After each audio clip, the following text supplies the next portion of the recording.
Welcome to Collecting Consciousness, where we aim to capture the ever-expanding and evolving conscious creations that originate from the minds of fellow podcasters, strangers, dear friends, and loved ones. In this podcast, we will expand on our inner wisdom and a coming home to self. From our conscious minds to yours, we welcome you to the Collecting Consciousness. Welcome back to another episode of Collecting Consciousness. Here we are doing a magical series, and we are starting off with the lead. I like to call her the mother of it all. We have Jacinda LeFebvre. Did I say that right? I messed that one up. Yeah, really good. Okay. Anyways, guys, she is the founder of Talent and Be, a production company dedicated to uplifting diverse voices in the performing arts across New Brunswick. In addition to her entrepreneurial work, Jacinda is an artist and an instructor at the studio where she teaches sensual floor work and heels-based pole choreography. With a strong educational background, Jacinda holds a Bachelor of Arts in Organizational Behavior from Crandall University and a diploma in accounting from NBC. By day, she works as a finance professional at a local construction company in Moncton, New Brunswick. By night, she is channeling her black cat feminine energy. Welcome, Kyann Pepper. Oh, thank you so much. I sound so cool. Yeah. You are cool. You are so cool. When I saw you do short story, guys, when I saw Jacinda perform her performance just in sound tech, she was giving us 70%. Her 70% was 120%. I was in awe. This chick, this woman, this female is very empowered. She is in her energy. She is a force to be reckoned with. I cannot believe what I saw, and I'm just excited to dive in and hear your story, where it all came from. So you are one hell of a cool chick, in my opinion. Yeah. Aw, thank you so much. I would like to start with a little cheers. Cheers. Yes. I love a cheers. Oh, yes. Guys, watch the video for this one. Look, yes. Love it. You also posted something last night of somebody making the breasts and putting nipples in it, so it's very fitting. I love it so much. Anything boobs, it's so intriguing to me. Cool. So, anyway, I thought it was fitting for the video audience. Definitely. And just to add to the video, can you tell us where we are? Oh, yeah. So where you are. I don't often do video anything other than on stage, of course. So I am in my basement where all of my burlesque stuff kind of lives. It is definitely a mess. You can see actually right behind me, this is a pile of 2B pasties.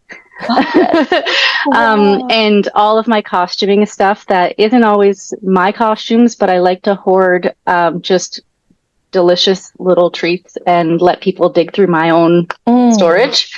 And so this is where I do my work.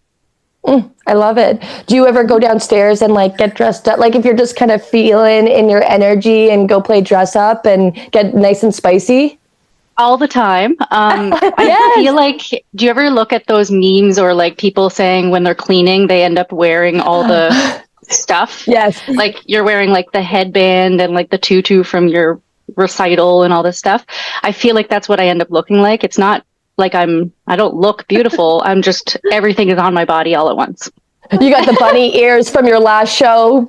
Yeah. Oh, yeah, that's and then, fun. The devil horns at the same time. It's all over the place. And on the other side of me, I have a room with a wall of mirrors.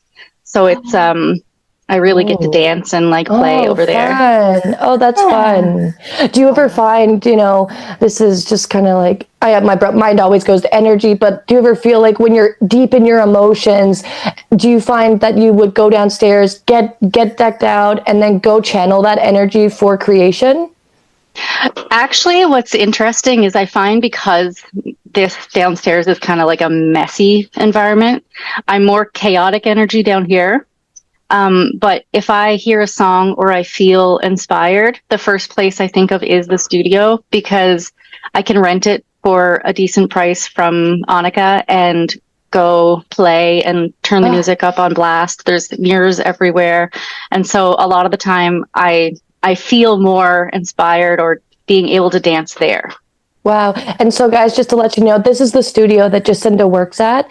And it really is a magical studio. Bethany, when you come, we're going to go. There's poles. There's, like Jacinda said, just mirrors all around. There's fun lighting. So I can feel that energy. I mean, even the burlesque class you taught that beginning of February, oh my gosh, what an energy. And everybody was so empowering. That just like hit my soul. I feel that energy when I'm in there. Everyone's so uplifting. What is it like teaching at the studio?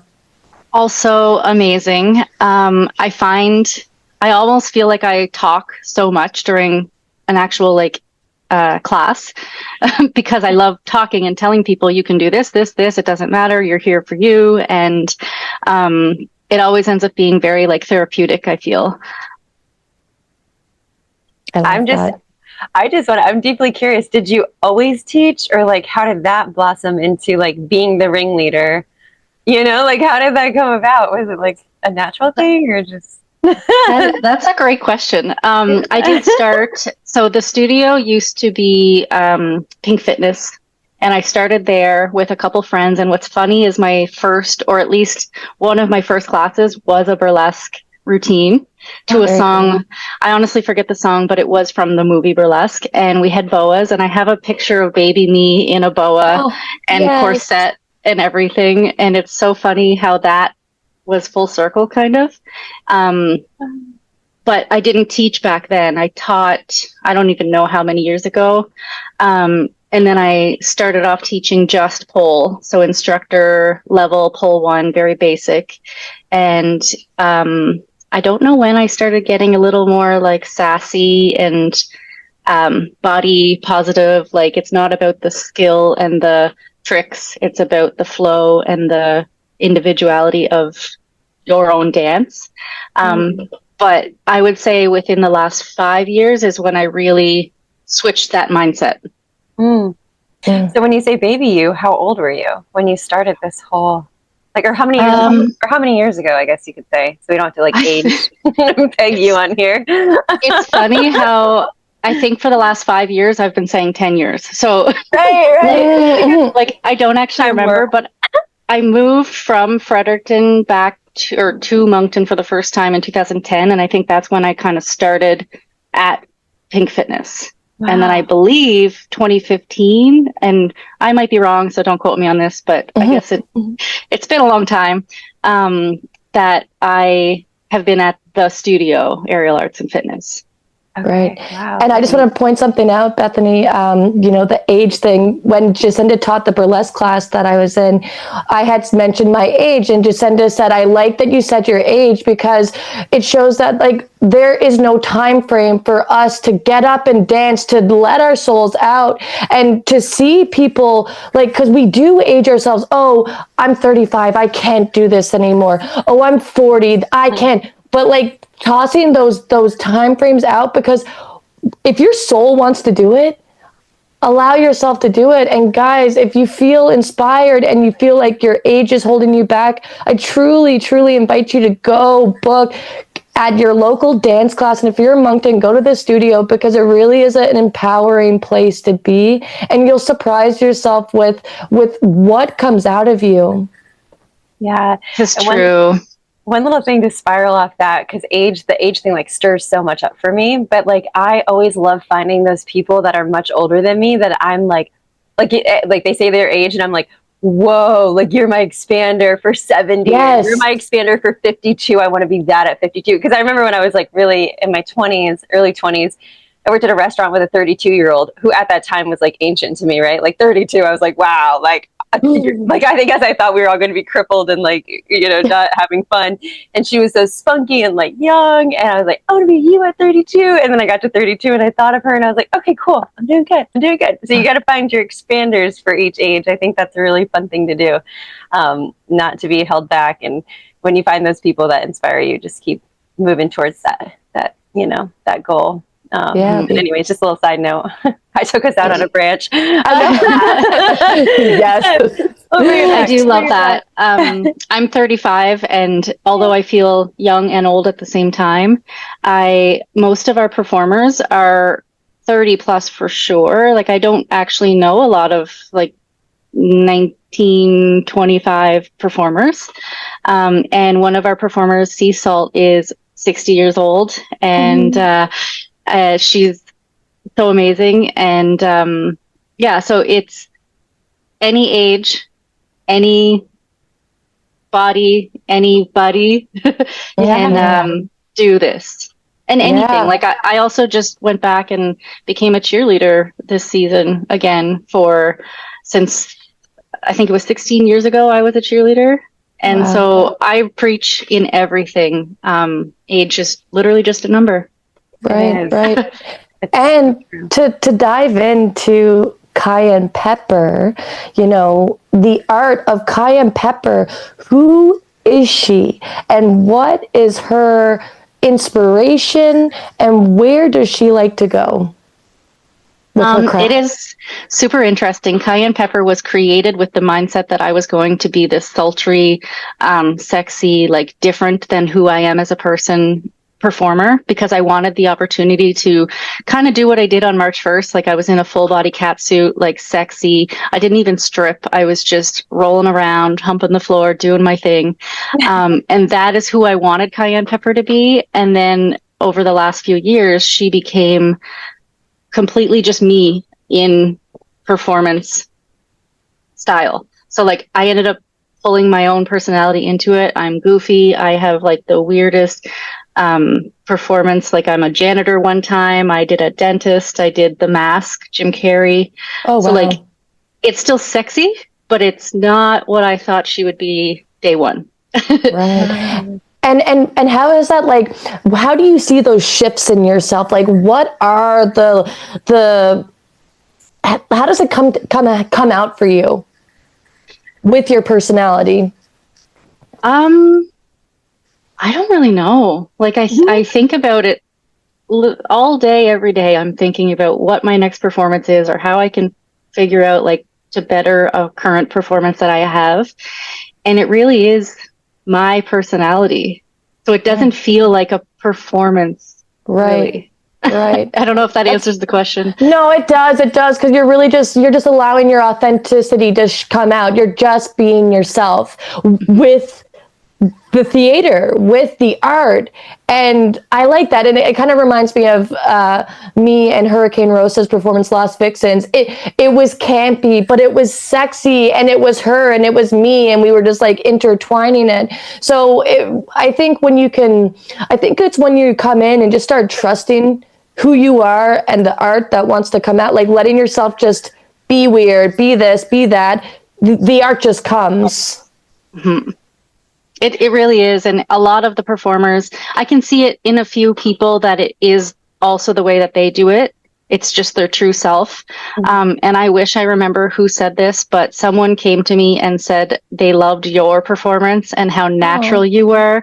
And it really was. So I feel like you're kind of the same as, like, when you're performing, you are you. Yeah, 100%. 100%. Mm-hmm. I've literally just been dancing in my house for the last fucking 15, 20 years. Just like, this is who I am. Like, I'm just always dancing.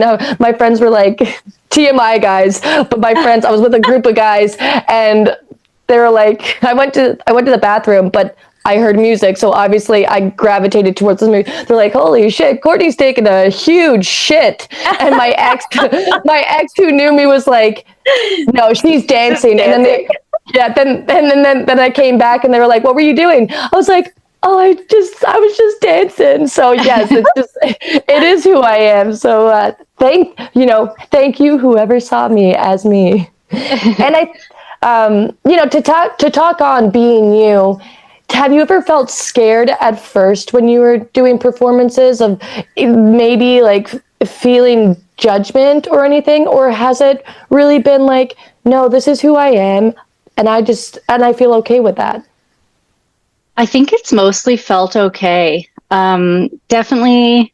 I mean, I have a hilarious story about the first time I was in pasties, which wasn't a stage performance, but the first time you take your bra or whatever off and show pasties on stage to an audience is a little weird.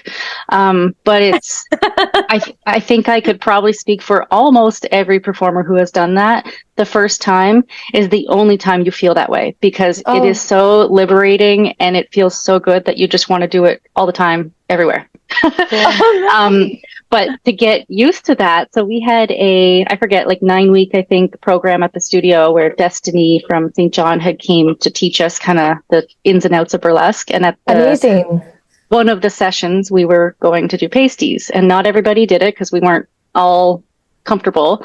But it was also like bright lights, close contact. Like I almost feel safer on stage, separated from the audience as a performer, rather than like being in the room beside a bunch of people in pasties.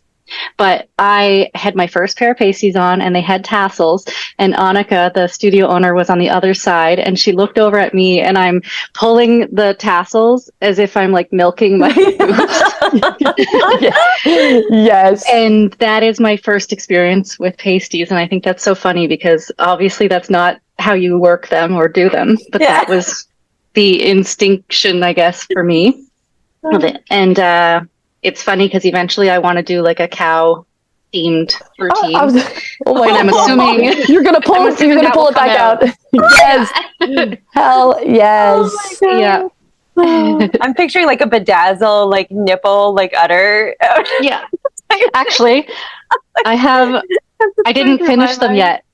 Oh, they're beautiful. Oh my gosh. Those are the ones you just did last weekend? I made them at the workshop that we had. I don't even remember when that was. March, maybe? Maybe it was before Christmas. I don't remember. They're cute. Yeah.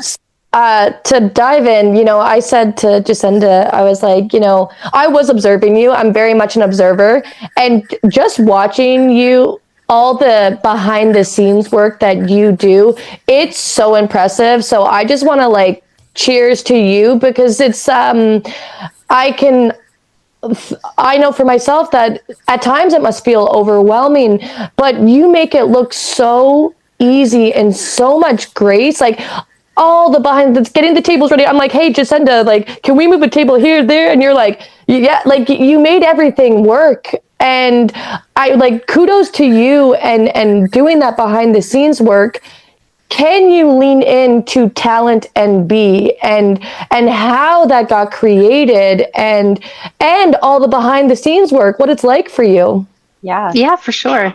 Thank you for that. I also have to credit a lot of the performers who are there every single time, because we've done so many shows now and there's a lot of solid performers that are there every time. And so it's like cookie cutter in a way, where I'm getting better at creating and putting it all together behind the scenes before the show starts.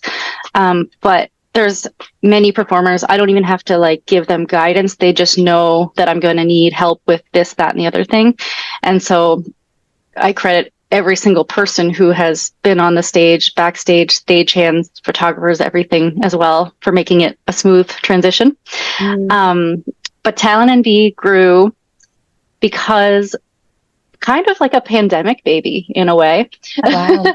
Yeah, the 9-week session that we did at the studio was kind of during pandemic, and I don't remember when it was, but I do remember there was masks involved, so it must have been pandemic times. And then I wanted a place to perform, so I was like, yeah, well, let's just make that happen. And that's kind of how I run everything, is if I want to do something and there's no opportunity, you just make that opportunity for you. Wow. And so I remember I was in my old apartment working at a large French fry company in Moncton, New Brunswick, and thinking about burlesque. And I'm like, how do we do this? And so I just whipped out Service New Brunswick, Googled a name, figured it out, I created Talent and B because I wanted it to be more broad. I didn't want it to be like burlesque only production company. I wanted it to be Talent and B because I want people like yourself to hula hoop on stage. You don't have to take your top off. You can hula hoop and show your art and dance and be creative. So Talent and B, even though we've done mostly burlesque shows, it is an everything production company. Wow. Yeah. And I guess from there, that was it. And then I created the first show. It was called Painted Black. It was at the Caveau, and it was magical. Oh. It was dark and dirty. I was going to say, that was the dark and dingy one, wasn't it? Yeah. Cool. I love the Caveau. We did, I don't even know how many shows there. It's small, it's tiny, it's kind of grungy and beautiful. We grew out of it. And it's so sad because I wish it could fit us all and be the best place because of the vibe it gives. Right. So now we are at the Aberdeen for all of our shows, which is also amazing because it's this big black box theater, fits many, many people. We have a beautiful green room, and I love being able to treat the performers who have been to the tiny little green, not even a green room at the Caveau. And so now they're like spoiled because they get couches and there's 2 washrooms in there. There's a microwave and a fridge. Beautiful lighting, the mirrors. Yeah. the evolution of it all, and even the grief. I was talking to a friend because we've just shifted like meditation spots, and it was intimate and tiny, and now we're in this big space, and it's also the grieving process, but also knowing that like through the grieving and that beauty of what it was, the growth and evolution that comes from it is a new energy, a new vibe, and more people. I mean, what a sold out show. March 1st, sold out. Plus 2 tickets, plus 2 extras. Yeah, it was amazing. It was, I was actually saying this to someone the other day, and it's not that it wasn't my favorite show, but there's something, like, I mean, I'm a critic of my own, I guess. I didn't feel like I did my best, let's say. Right. And so I was like, I don't know, like it might have been our best, whatever. And they had to remind me that it was sold out. It was amazing. And every show that we've done just keeps getting better and better. And I'm thankful for that person because they brought me to like reflect on it a little bit more. And usually when I MC, I think I hide in the back while the performer's doing their thing and then I come out. This time I was blinded by my mask, but also like I couldn't see anything because you're looking at the bright lights the whole time. So I'm trying to like find my way away so that the performer can do their thing. And so I just tucked myself back into the stairs behind, like at the back of the stage. And it was so incredible to watch the performance from behind because I could see the entire audience. Yeah. And I could see the performer when they turned around to like shake their butt at the audience or anything. Their face, the smiles and the joy on everyone's face was so beautiful. And yeah, it was nice. If I wasn't in a cat suit, I probably would have been crying. To reference Shady Sugar, she says it's the medicine, you know, when you're on stage. So when you say you saw those smiling faces, it's like pure energy coming out of people and what they're showing, because it's so many different arts, so many different crafts. And also to add to, I almost fell down those fucking stairs when I left because you're right, it was so blinding. I was like, I cannot see for my dear life. I almost broke my leg. Yeah.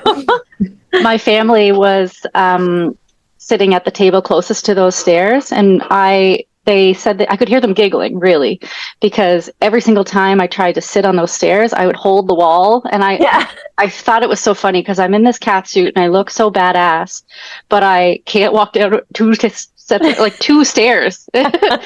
And apparently my partner, every single time I tried, he was like trying to stand up to like help me each time, like feeling like I was going to fall. But I didn't know because you can't really see too far in. Yeah. So anyway, I thought that was funny. Oh, I love it. Things you hear after the show are hilarious too. Yeah. And the grounding down of your, you know, of people telling you, because we are often harsh critics on ourselves, because it's just the way our brain has been programmed.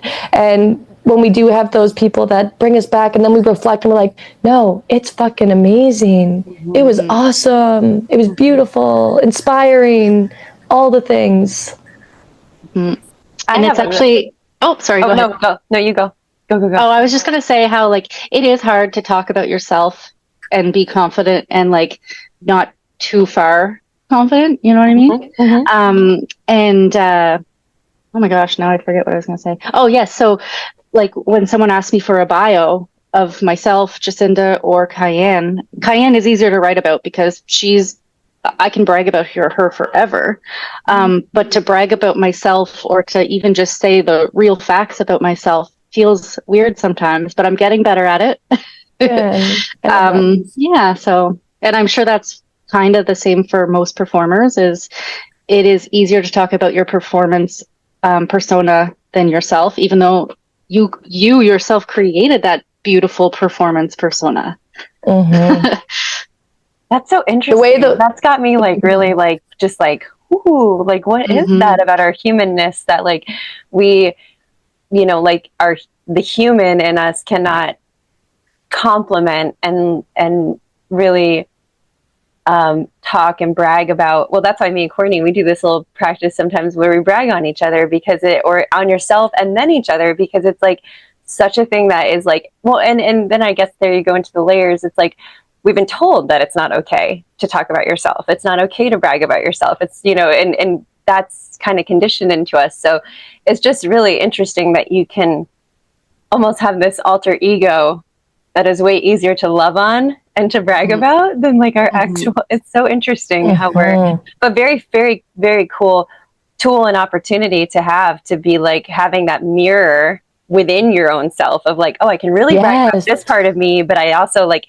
can't brag about this. But like, what a cool opportunity to have that like container in your own life, you know, because most of us don't get that opportunity to have the alter ego that we're talking about, and then us. And so that's a really cool opportunity to have. But so interesting. I like that.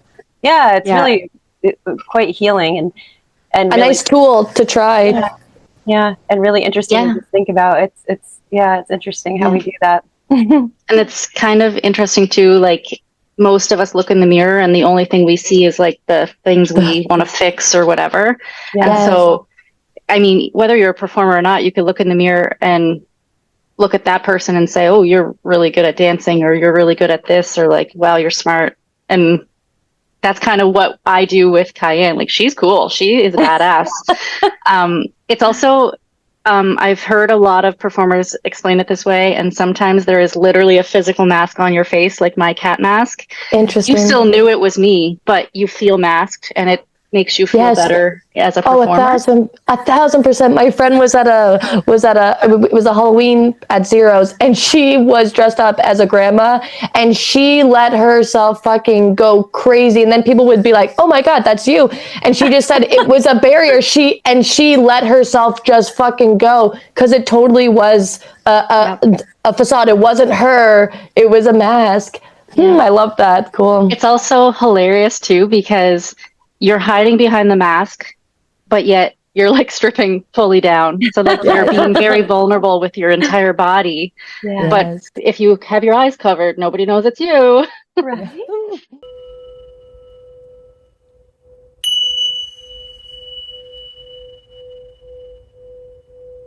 Thank you for tuning in to Collecting Consciousness. We're so grateful that you've been on this journey with us so far. And we look forward to seeing where we are going to expand, curate, and collect.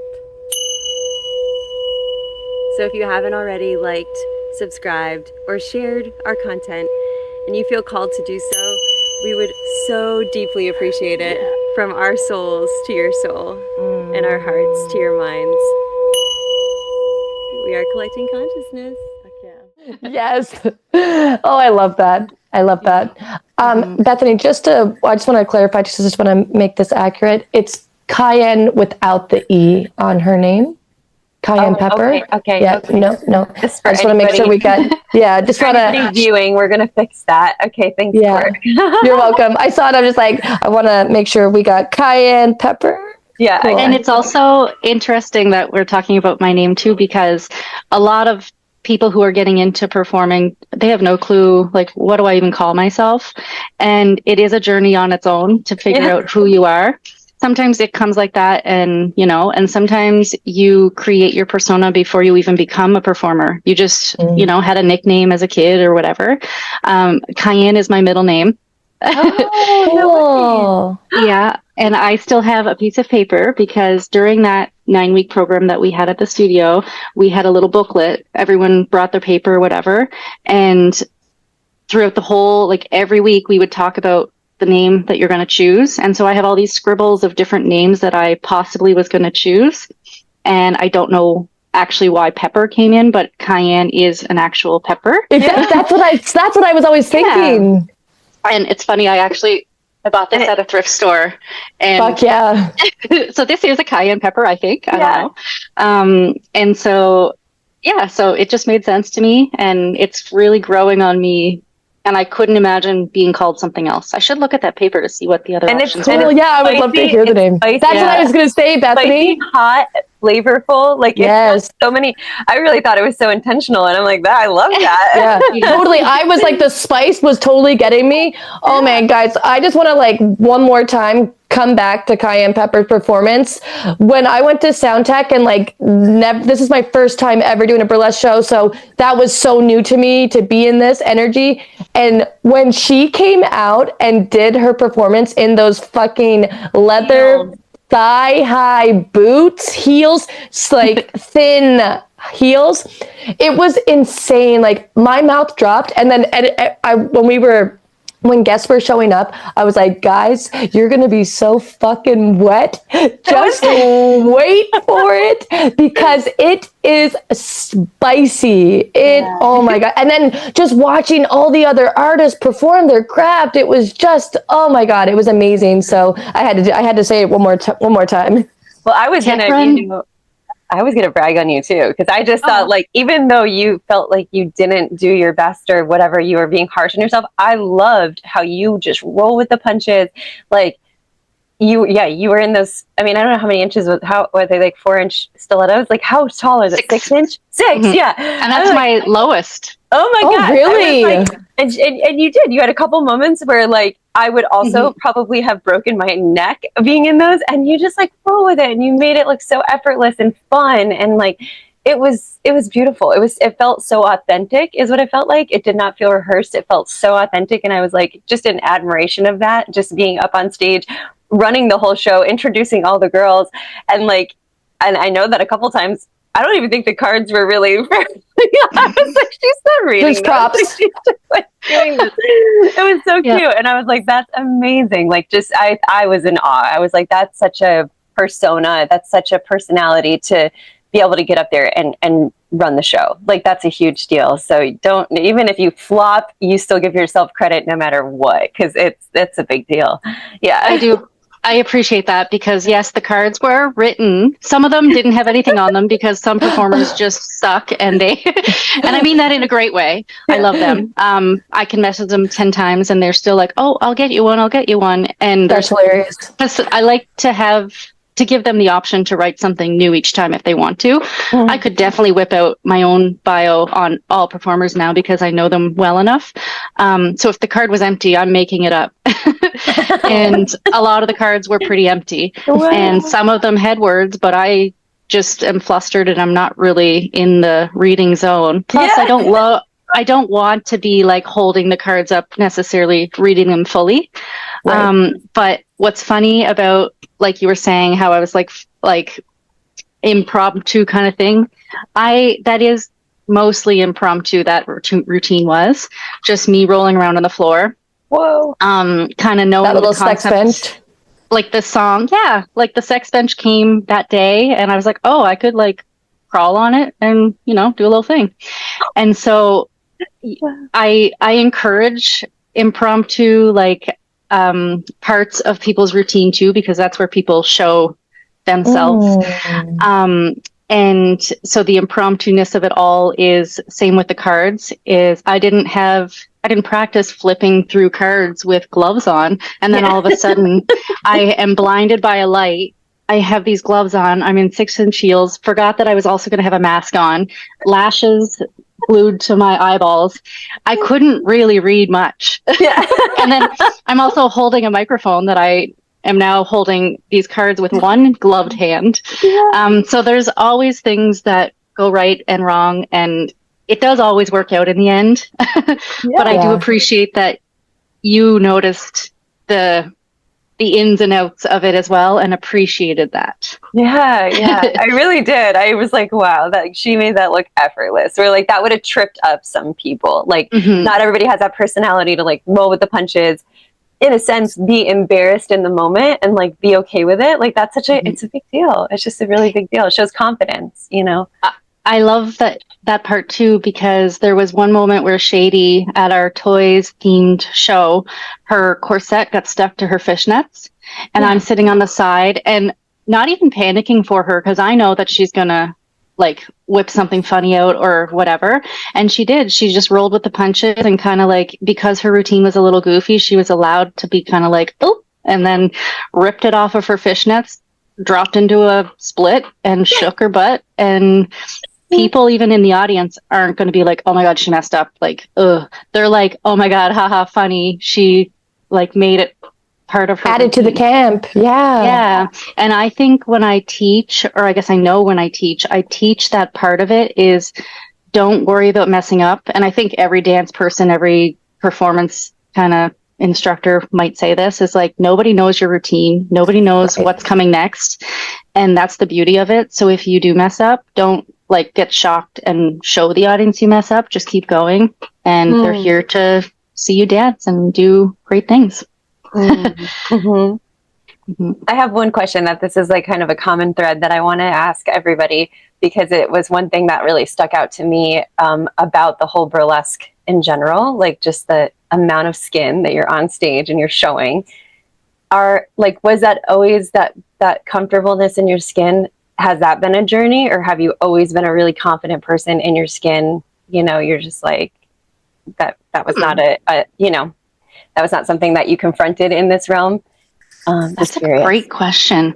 I think for me, because I started pole dancing at what I think would be a younger age, like I was probably early 20s, I think I didn't feel the uncomfortableness at the first because I was always just in like small shorts and a bra dancing on a pole.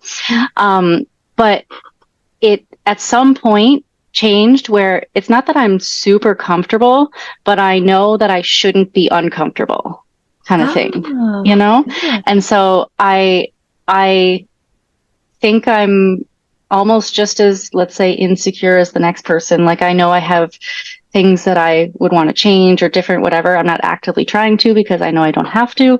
But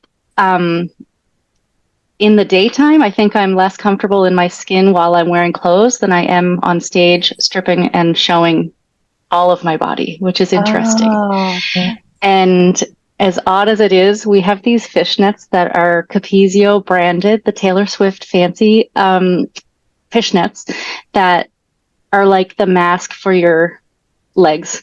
And so a lot of our performers wear those, and that's our comfort zone. And so when, like, I'm guilty of it, I wore them because I'm like, oh, I'm still a little bit covered up, even though you can see my entire leg, my entire butt, everything. It keeps everything kind of in. And so I'm newly doing without Capezio fishnets to show the real butt and leg. And to the audience, I'm sure they don't notice that, but in my own body and my own brain, that is a next level of freedom for me. Yes. I hope that makes sense, because it's 100%. It feels so minor of a change because I'm already shaking my butt on stage, but just going up in a thong and shaking my real butt and actually letting it jiggle is like next level. Yeah. And I think taking those, even if it's micro, like those micro we need to be proud of those micro changes, because that's how we get more comfortable in ourselves, is when we just show up a little bit here, a little bit there, a little shift there, a little shift there. Oh, I love that. I love that liberation for yourself. Yeah.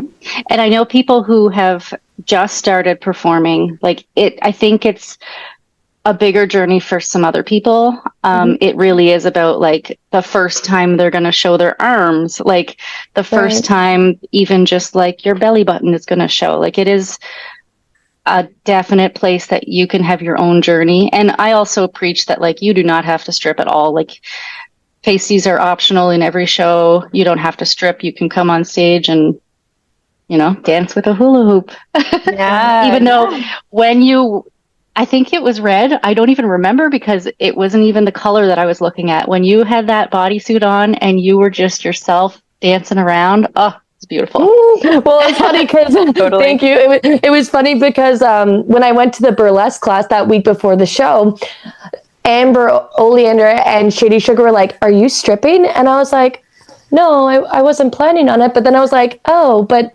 maybe now I am." So I went and I thrifted that red fucking suit and like it was perfect. I was like, oh yeah, I know this is gonna fit, and it sure did. And I feel I feel so good in that.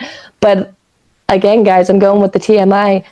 I like a bush, and I like my bush. And when I realized the lights at that place, I was like, oh, you can see my bush. You can straight up see my bush. And I was like, fuck it. So that to me was, you know, there was fear for me there, but then I was also like, fuck it. This is an art. This is who I am. This is what I like of my body. There you go. There's a nice gift for you to see my fucking bush through my red outfit. So yeah, and I remember being in the back in the green room with the girls, and I was like, oh, guys, you can see my bush. You can see my bush. And they were just like, you're good. You're good. I'm like, yeah, I am good. I am good. Yeah. I don't know if there would be ever a time where I would tell someone to shave anything. And I love that. I didn't notice, but probably because I was in the mask. The mask with the lights, with the all the things. But honestly, I hope the audience noticed, because that is what we are. We are beautiful. We are who we are. We, you know, like, even I know there's so many people who have scars or birthmarks or like just anything on their body that I would hate for anyone to feel like they had to hide it. Because that's not what people are looking at anyway. And I don't even know what it is called, ostomy bag. So we have a performer that has one, and she decorates it, and it's beautiful. And I love, like, I don't even think I knew before she became a performer that she, you know, had this, whatever. And absolutely, it would not have changed my mind. And so, like, I felt so, I don't know what the word is, but like, it was so beautiful to see. We also have performers who are of all like body sizes as well. We have all genders. We have, I'm trying to think of anything that is like kind of stereotypical, not seen on stage, but we have it all, and it's all welcome, and it's, I just love it. It really is such an empowering place. Like the girls, the people, the men, like it was, from just coming in to Talent NB, I felt so safe to just show up as me, be myself. I felt welcomed, and I felt supported. Like when everybody just started saying my name at that dance class, I was like, holy shit, what's happening? You know, 'cause sometimes you don't experience that in other parts of this world. And there's competition, or there's, you know, envy, or, you know, whatever the feeling. And it's just so, it must feel very empowering and honoring to know that you're really helping so many in the communities just show up as themselves. And that's what I hope to keep. Like, I don't even desire to be anything more than the small town production company, in a sense. Like, I would love to grow in the sense of touching more people, kind of thing, metaphorically, of course, right? With their consent. Yeah, exactly. But like, I don't want to become big and then all of a sudden be the Vegas performer. I want this niche little, like, be who you are performance style, because there are multiple types of burlesque. There's like the classic burlesque that most people kind of think of when they hear burlesque. And then there's neo burlesque, which is what we kind of are, where you're the campy, weird, like you can go on stage in that, that like blow up T-Rex suit. Mm-hmm. Like you can be that if you want and strip down, which Annika actually did that in one of the routines. Oh, that's amazing. So, this is where I want to be. And if it ever becomes not even burlesque, that's totally fine too. Like, I just love it. Another thing, it didn't really stick, but it's still in my mind, is Sea Salt introduced me to this book years ago. And I don't even think I read the book, but she always said there was a quote in it or something. And it was, on your tombstone, there's a year that you are born and the year that you pass. And then there's this little dash in between. And that is your life. So this little tiny dash represents everything you've done in your life. So the two numbers at the end are like just dates. Yeah. And so dash is everything in between. And I always thought what I do is more dash than burlesque and drag, because I've done drag and I've done burlesque and I'm kind of in the middle. And so it's like a form of art in its own. It's dash. Right. Cool. I was even think that could be a good name for somebody. That's true. Yeah. Maybe that could be my drag name or my dash. Yeah. It's just go ahead. No, you go. I'm happy you distinguished the two, because when I showed up to the burlesque show, like I had in my mind like burlesque, like the movie Moulin Rouge, like I don't know, I had like those thoughts in my mind of burlesque. And so then when I was like, watch the show, I was like, what is this? Like, and I guess I saw the burlesque in it because I know a little bit about what that is about. But then it's cool to hear that this is actually like a form of it, like neo burlesque. I've never heard that term, so I was like, oh, that's cool. It's like an actual form or within the arts, because it was so like, wow, like it was. I just thought it was so cool. It was so cool. It was so cool to see everybody's performance like within that realm. So it's like not everybody's the cookie cutter burlesque performer, and that's what I thought was so cool about it. Everybody had like a little story, or like I just felt like there's a story in everybody's performance of something they were trying to get across, some message of some sort. Right. So it was deep. I loved it. Jacinda, after the show, I hugged Bethany and she goes, I have so many questions. So many questions. And I was like, yes, you do. But it was funny too, because Bethany is very curious, and that's what I love. That's one of my things I love about her. But the next morning, I had already wanted to have you on the podcast. And then Bethany that morning was like, Court, I have a really cool idea. How about we interview burlesque, whoever wants to be on the podcast that did the burlesque, and then I put it out there, and like so many people jumped on. Like I think we're going to be interviewing like 10 dancers, burlesque dancers, and so it's just so cool it's just so fun to be able to make this series and hear everybody's story, because it's that dash, it really is everything and in between, where you came from, where it started, the art of it all, the struggles, the triumphs, the creation. It's so much. Yeah. Everyone has a very unique story as well. Mm-hmm. Yes. I could feel it. I could feel that people, I was like, this is not a cookie cutter.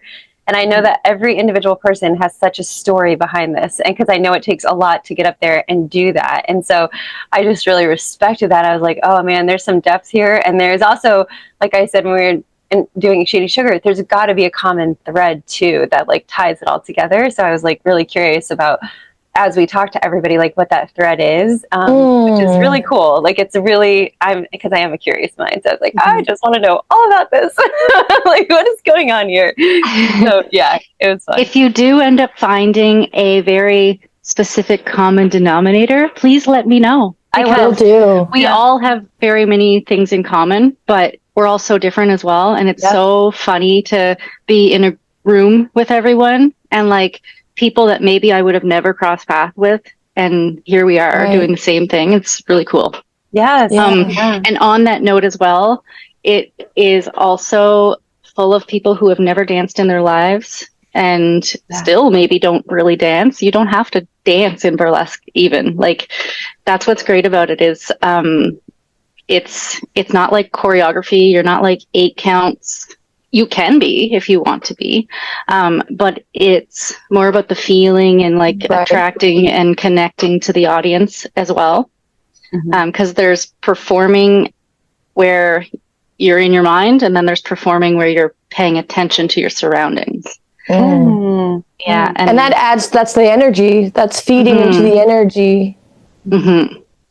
There's a lot of performers, myself included, that I try to choreograph and plan out things, but then sometimes we just set aside like a 30-second block where it's like, nah, I don't know what will happen, but I might go to the audience, I might not, like, who knows?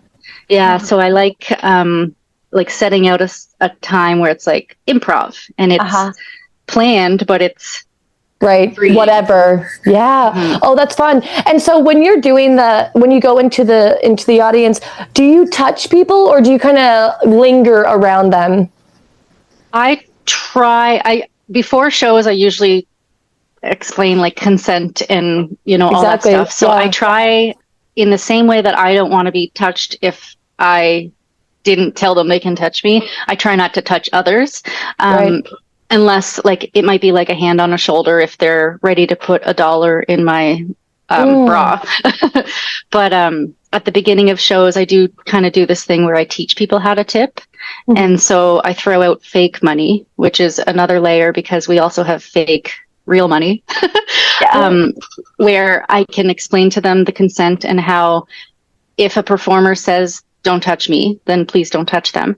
But if a performer comes down and shakes their butt in your face, it is kind of like an invitation to put money in their G-string if you want. And so I do a little show, like part of a song, where I show people that that's okay in some circumstances when the performer comes down to you. Cool. If we do want to get more interactive with an audience member, oftentimes we'll pick someone ahead of time. And so like there have been people who fully like straddle an audience member, and maybe other people in the audience are like, oh my God, I couldn't, like that couldn't be me. But we plan that ahead of time. Cool. Yeah. Interesting. I like that. Yeah. So I would hope that everyone feels safe enough. It's the same like as a comedy show, except I guess comedy, they usually just pick on you whether you want it or not. But you're not touching. We really preach consent and all that. It's important. Yeah. Well, do you have any message, any lingering thoughts that you want to share before we kind of like wrap up about any part of the burlesque world or talent and be or anything? Yeah. Oh my goodness. I feel like I could talk forever. I guess my big thing is like explaining to people that if you have that, even just that little bit of like, maybe I could do it, you absolutely can. And I don't like saying you should, but like you should. And it doesn't mean you have to step right on stage. It doesn't mean you ever have to step on stage, but like, if you want to do it, you can. And, there is a place for you, which is talent and be. So I guess that's kind of like my main message is, you can do anything, and anything is art, and you don't have to be a dancer. You don't have to strip. If you have a talent, like you can intertwine any of your talents into this. So for example, like Josie Ribbons and Bows is the most crafty person I know, and she makes so many beautiful props. And so if you're like a knitter or something, like you have like a craft that you're like, oh, how could I ever bring this to stage? That's how you can bring it to stage. So she has all these like beautiful props that she paints and she glitters, and like the time she spends on a routine is not the 3 minutes she's on stage. It's the 57 hours she's spending crafting her props and dress and her beautifully rhinestoned iron. I thought that was amazing. Yeah. So all that to say, like, if you have a craft and you're like, oh, how could this be burlesque? It can be. Yeah. And if anyone's interested and wants to know more, they can always reach out to me on social media. Yeah, we're going to link Kyann Pepper's information in the link below. So stay tuned for it. Yay. And then upcoming things, I guess. This is so weird. This is my first podcast, and I listen to like podcasts all the time, and it's always like comedians promoting their shows, and now I can be like, and now you're doing it. Exactly. A shameless plug.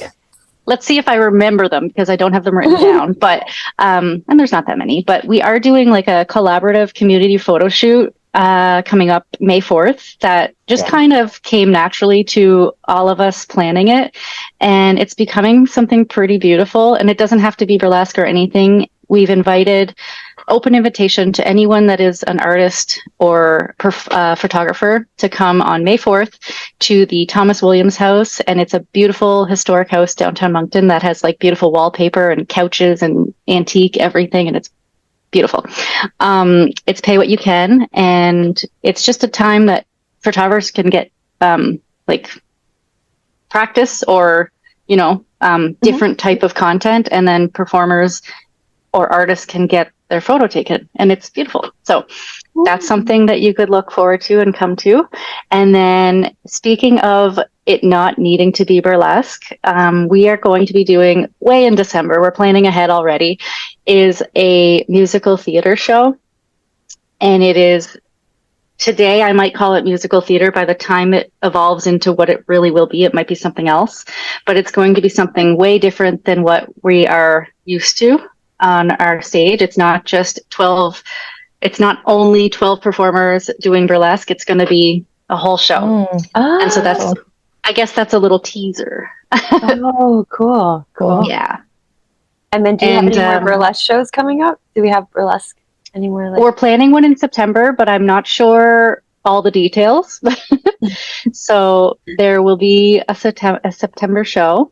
May 30th and 31st, the Atlantic Burlesque Theater Festival is in Halifax, where I am the treasurer of the board. And there's tickets on sale now, and there's tons of performers from all over Canada coming. One of them being Lexi Foxy Brown. And the week after she performs at our festival, she is performing at the Burlesque Hall of Fame to take the title. And so it's really cool. Vegas. Cool. Wow. Yeah. Cool. So that's really cool that like it'll be my first time seeing her in real life, but it's also almost like her tech run to the big show. Yeah. Oh my gosh, cool. Yeah. And so that festival is really amazing. We started it last year, and it was such a good year. And now this is our second year, and it's been all positive, amazing. I love it. Wow. And then I'm sure there will be other things. I don't even know, like hopefully some more workshops at the theater or at the studio. So if you follow Talent and Be on social media, you'll be in the loop with all the things coming up. Right. Yeah. Wonderful. And I try to share a lot of other people's things too, who are doing similar things in the area.